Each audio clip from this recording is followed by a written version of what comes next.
So this is part two of a video series where we looked at the amazing session between Danny Maude and Pete Cowen. Pete Cowen, the world's #1 coach, multiple major winners and a life on tour.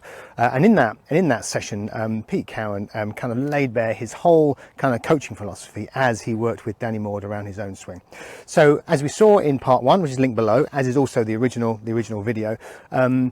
It was detailed. There's a lot to it. There's a lot to the pattern, and most of it flies completely in the face of kind of conventional information and a lot of the concepts that are out there on YouTube. So in this video, we're going to get into the real essence, the real magic, I believe, in Pete Cowen's model, and also something about the follow through, which I'm pretty sure you're not working on. So the nuts and bolts of it were Pete Cowen was advocating that his players, and in this case Danny Maude, deliver the club by applying a downwards pressure with the right hand, and he called it spinning the right arm down. That's this motion here. I won't go into it. It's all in the first video, but it's all about how the body reacts to that motion of applying the pressure with the right hand. And one of the big points he made, and this is, I think, is the brilliance behind the system, is, although he didn't say in the exact words, in multiple ways, he was suggesting that the body is responding to the way to our intentions to drive that right arm down. Meaning, we don't create power by moving forwards and rotating the body and leaving the club behind. But more the other way, we have this intention to drive the club down, and as a response to that, and in harmony with that, the body then moves out of the way and supports that motion. From there, I'm spinning my right arm down. Everybody looks at what the body's doing, but my focus is on I'm doing something to create another movement. Yeah, 100%. So I'm doing something to stop what 90% of poor players do. And are you feeling it? I'm going to pour the power on. Oh. Yeah, I lost. Yeah. And are you feeling it all in the right side? Yeah, absolutely. Yeah. For me, yes. His big bugbear being seemingly players that kind of pull the left side very hard, in an effort to rotate and create power, like we all do, and get this kind of stand-up move, and in turn leave the club way behind them. So in his mind, we're not rotating to create power. We are rotating to support the way that right hand kind of moves down onto the ball. It then depends on how fast you rotate the arm down to how fast your body moves, and you won't get the two out of sync. I'm trying to, really, in theory, I'm trying to spin my arm down faster than I can turn. Yep. So the arm spinning down is making my body move out the way. Well, hold on. What about that whole idea of movement sequence? That whole kind of throwing sequence that we talk about, moving from the ground up, that elasticity and catch up of the body. Is Pete Cowen saying that's not a thing?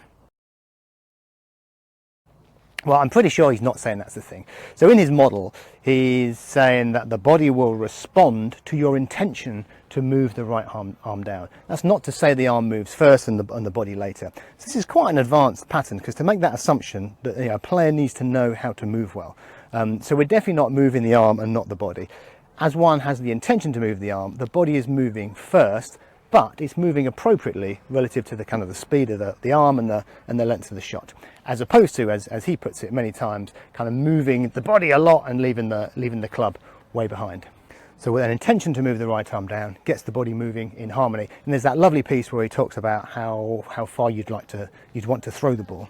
Right, I'm going to throw a ball to somebody 10 yards away. My body's only going to open up the right arm. Yeah. But if I'm throwing it to somebody at 50 yards, my body's going to open up in harmony with it, isn't it? Yeah, I'm not going to go, oh, there. No. So all of a sudden, your brain knows what you've got to do. Yeah.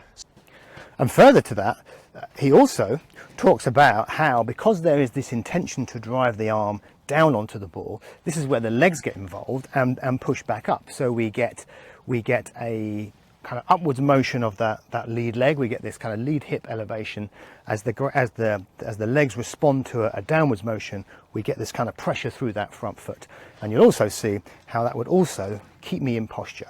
If I'm trying to drive down, I'm less likely to get this motion where I'm kind of pulling and then standing up. I'm going to keep my chest over the ball like so.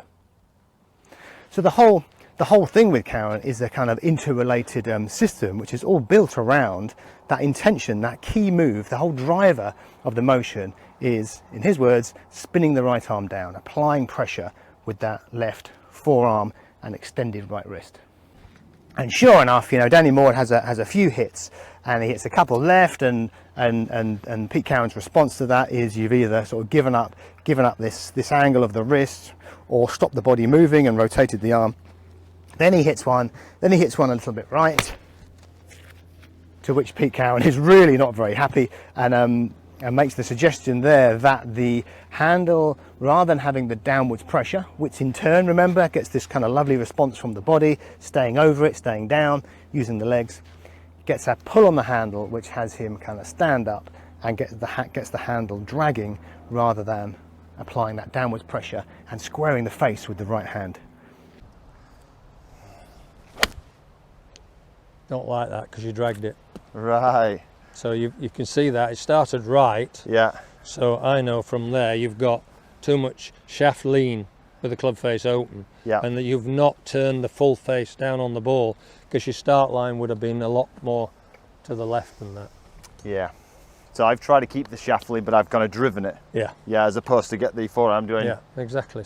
So coming from his old model, Danny Maude would then hit a few balls left, and he was encouraged to keep the pressure on the ball, and in actual fact to feel more of a fade. They talked about holding the shaft off. So the follow through was about driving it and really trying to keep the face straight. In actual fact, he would have been applying a opening torque to the handle.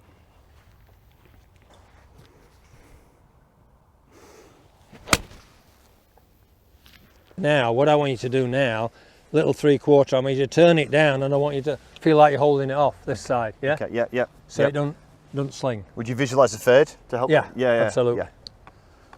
So you turn it down, and then I'm turning it down, and my arm pressure is continuing up. It feels like, watch, it feels like I've held it off. This way. That's it, I've held it off. That's it. Turn that face, full face down with pressure in the forearm, and finish it like a fade. Okay.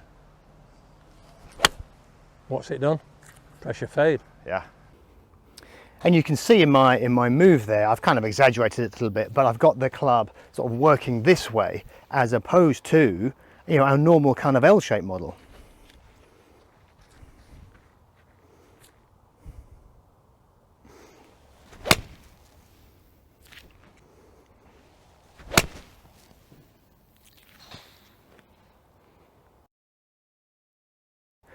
So what about my, you know, the whole kind of turning over like a tennis forehand? We've all heard that analogy.